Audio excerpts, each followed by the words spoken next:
At dahil nga sa Bagyong Butchoy, pinagbabawalan ng Philippine Coast Guard na maglayag ang mga bangka at barko, lalo na yung papuntang Palawan at Bataan. Nangako naman ng mga operator na susunod sila sa utos ng PCG.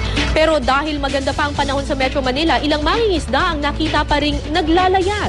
May news to go si JP Soriano live. JP.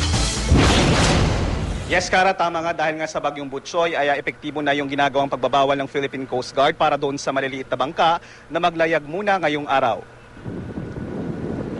Aabot sa 21 cargo vessel ang hindi muna pinayagang bumiyahe o maglayag ngayon ng Philippine Coast Guard Detachment ng Delpan sa Maynila. Base raw kasi sa pinakahuling monitoring ng Coast Guard sa kanilang detachment sa Palawan, masyado raw kasi malakas ang alon sa mga dagat sa bahagi ng Coron, Limangco at El Nido. Karamihan kasi ng mga cargo vessels dito ay papuntang Palawan at Bataan.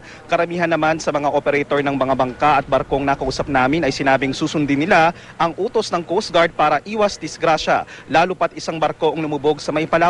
Pero dahil maganda pa ang panahon dito, Kara, sa Maynila ngayong umaga, ilang maliliit na bangkang pangisda ang nakita nating naglalayag sa may Manila Bay. Muling paalala ng Coast Guard, lalo na sa mga maliliit na bangka, delikadong maglayag ngayon dahil masyadong maalon. Standby muna talaga sila dahil malaki pa talagang alon. Standby. Standby sa status. Oo.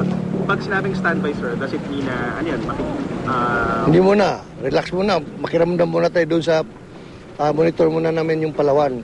So, ang mangyayari, ma-delay yung namin, schedule.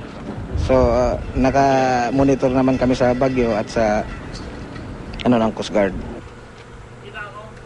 At Kara, kasama nga natin ngayon ang spokesperson ng Philippine Coast Guard, si Lieutenant Commander Arman Balilo. Sir, may mga nakita pa tayong mga pasaherong parating at may mukhang may mga paalis pa na mga passenger boat, no? Pwede pa silang maglayag ngayon, sir?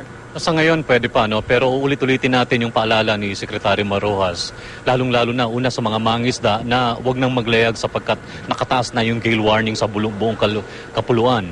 Pangalawa, yung papaalala natin na yung directive ni Secretary Marojas na yung pag-signal number 1 sa point of origin, route, destination, pagka dyan sa tatlong yan merong bagyo, lahat ng vessels hindi na pwedeng maglayag regardless kung mataas ang gross tonnage niya. Kasi dati pag 1,000 gross tons below, yun lang ang hindi pinapayagan at merong discretion yung kapitan ng barko pagka more than 1,000 gross tons at signal number 1 lang.